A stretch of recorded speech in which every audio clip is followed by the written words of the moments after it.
Many students are under the impression that when reading informational text, then all the ideas and points that are made must be true. Wrong. A lot of informational text is based on an author's ideas, beliefs, or his argument.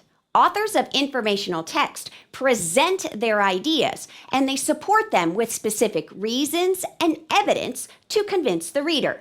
But readers should question the author and his reasoning. We shouldn't assume everything in the informational text is true. You know, this is a lot like what we tell students when reading text online. Just because it's on the internet doesn't mean it's true. Hey, just because it's informational text doesn't mean we have to agree with it and find it to be true or just. This is the heart of Common Core Reading Standard number 8, or for my Indiana teachers out there, this is Nonfiction Reading Standard 4.1. So how do we teach this thinking to our students? Well, first, I'd start with a visual trigger, something like this little pizza box table.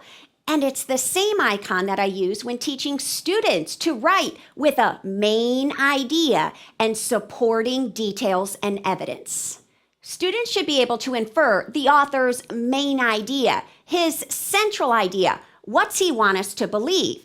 But they should also be able to identify what are the reasons, the specific details and evidence, the legs that the author provides within the text to support his belief.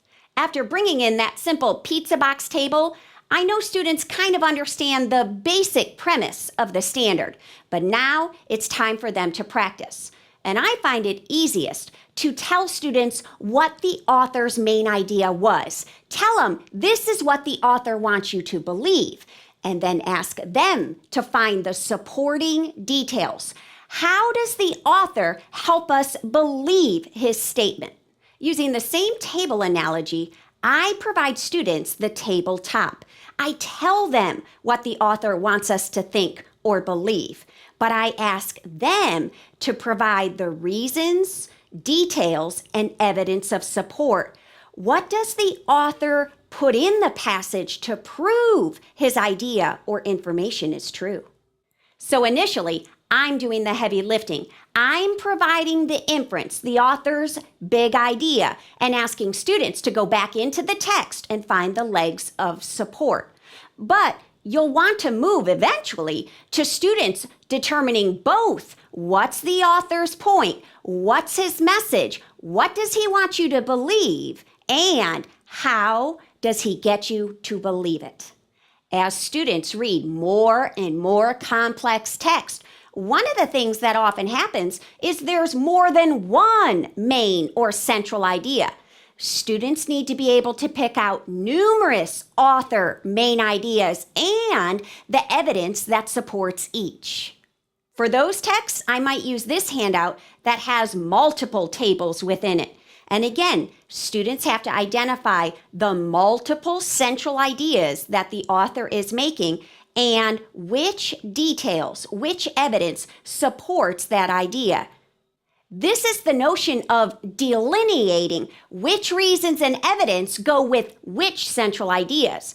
It's not just a matter of plucking details from the text. They have to pull the right legs to support a particular tabletop.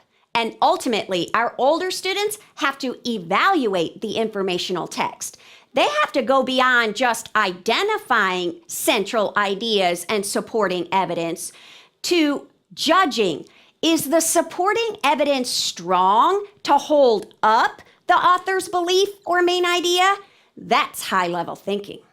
If you think that this tabletop and leg analogy would help your students achieve this standard, then check out the corresponding article. At the bottom of the article, I've provided you all these lesson resources and some blank templates that students could use as a handout when practicing.